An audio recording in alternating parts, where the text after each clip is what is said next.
Merci bien, merci M. Yabo.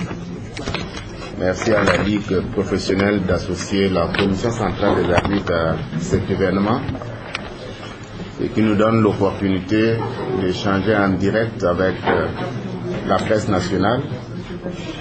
Et je ne savais pas que la presse sportive était si nombreuse.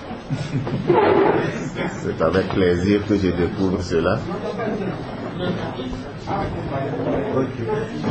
Je disais que je ne savais pas que la presse sportive était si nombreuse et je me réjouis de le découvrir. Alors, en termes de bilan, il faut dire que la CCA travaille en duo avec toutes les ligues, pas seulement la ligue professionnelle, mais toutes les autres ligues. Et il y en a 3.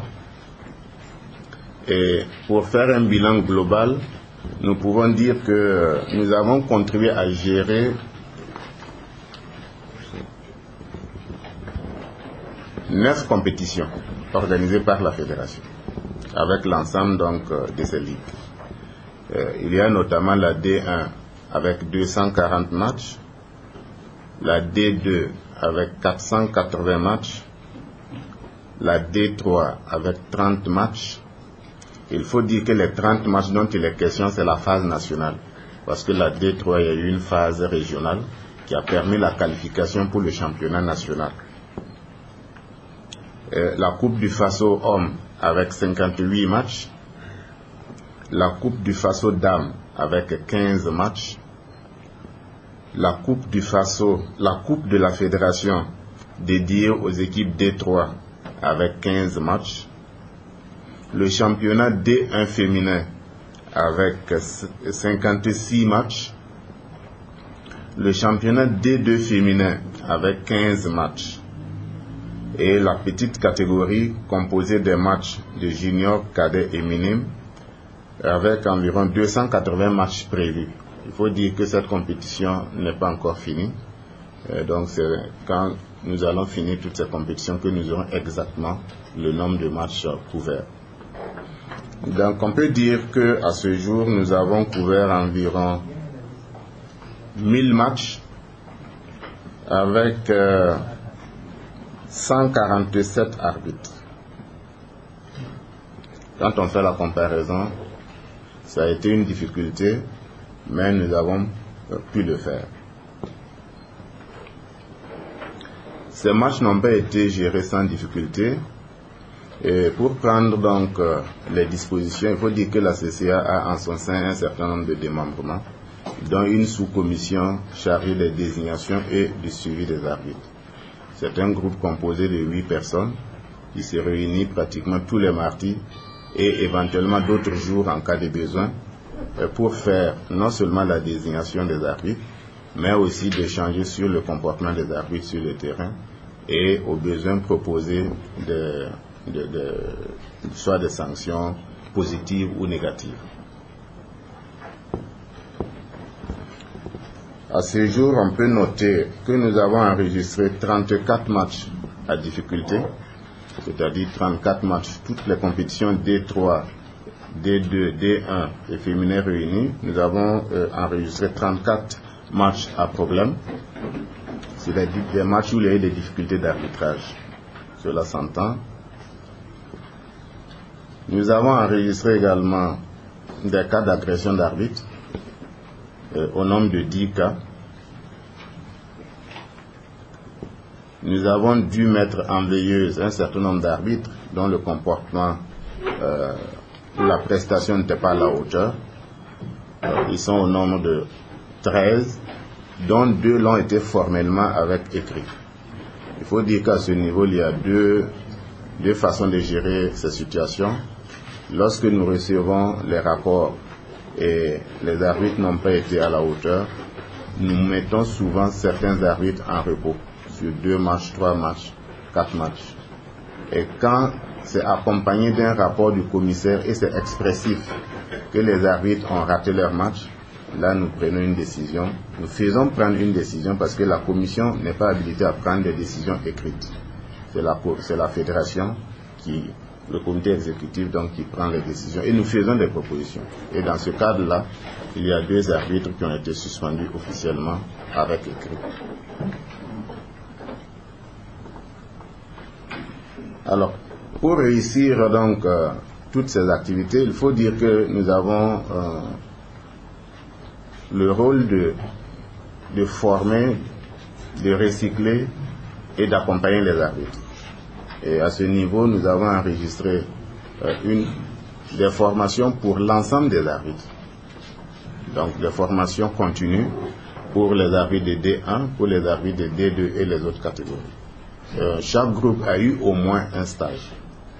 En plus de cela, nous avons bénéficié d'un stage de la FIFA qui concernait les arbitres élites, c'est-à-dire les arbitres internationaux, plus les meilleurs arbitres de la D1. Là, ils étaient au nombre de 25. Et nous avons aussi bénéficié davantage de formations proposées par la CAF. La CAF également désigne des arbitres dans les pays et apporte également une plus-value en termes de formation. Et nous avons pu participer à 4 stages au niveau de la CAF.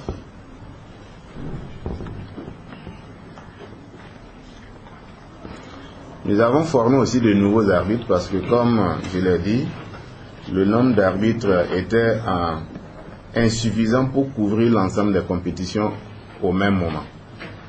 Et le travail a commencé depuis 2 ans et nous pensons combler le gap cette année. Il faut dire qu'il y a déjà une formation qui a été opérée à Gawa au profit donc des arbitres de cette localité, à Tenkodogo et à Koudougou. Donc sur l'ensemble de ces 3 ligues régionales où les arbitres ont été formés,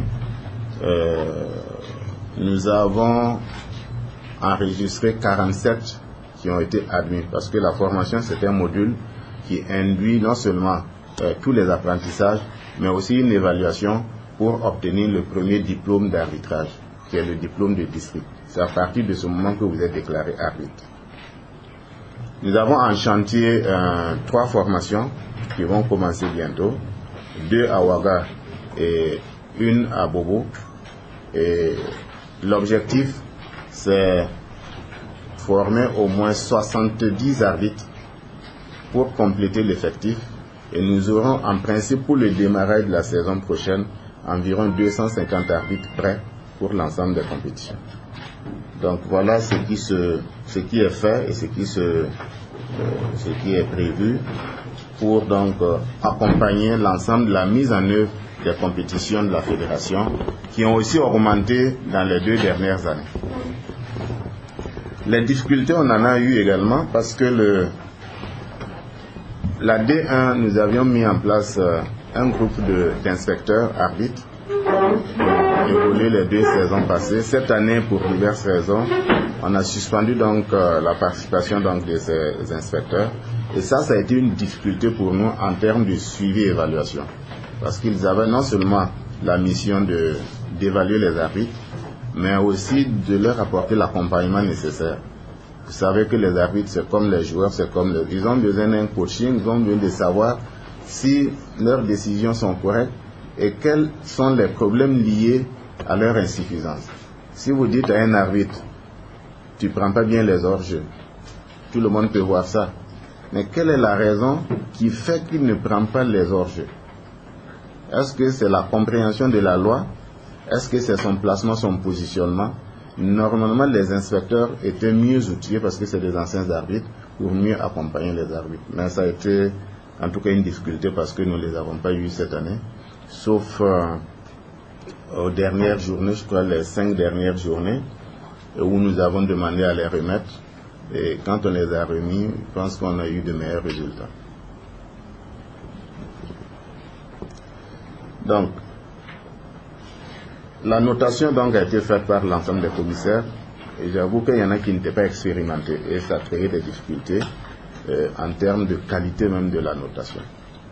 Quand vous regardez un match, et après on dit que l'arbitre a 9 sur 9 sur 10, 9.9 sur 10, alors que vous savez que sa prestation est en deçà de ce niveau, et vous devez utiliser les notes pour leur évaluation finale, c'est-à-dire leur classement, ça pose quand même des difficultés.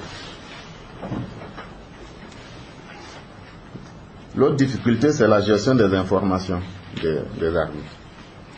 Le processus normal, lorsque la CDCA fait la désignation, elle l'envoie à la fédération qui communique ces désignations aux ligues et les ligues les répercutent au niveau de leur commission régionale qui porte l'information.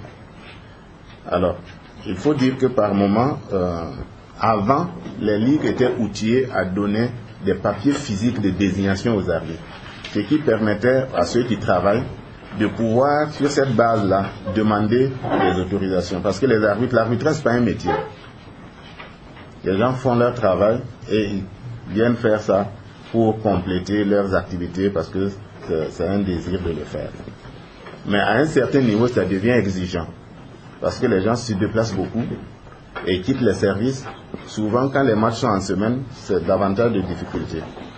Donc, nous avons eu quelques difficultés à ce niveau. Et nous allons voir avec le comité exécutif, l'ensemble des ligues, si quelque chose peut être fait pour améliorer cela. Les changements de calendrier également ont été des difficultés. Parce que, en général, le mardi, nous avons fini les désignations. Et par moment, les désignations, les changements de calendrier peuvent être faits après. Et là, il faut retrouver non seulement les arbitres, et par moment, du fait du changement, l'arbitre n'est plus disponible. Et il faut le changer.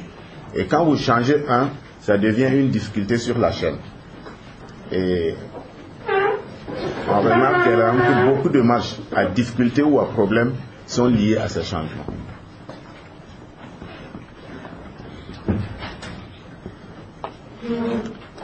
Donc voilà un peu en termes de bilan ce que nous pouvons faire.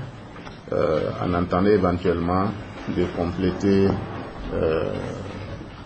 vos informations à travers des questions-réponses. Je vous remercie.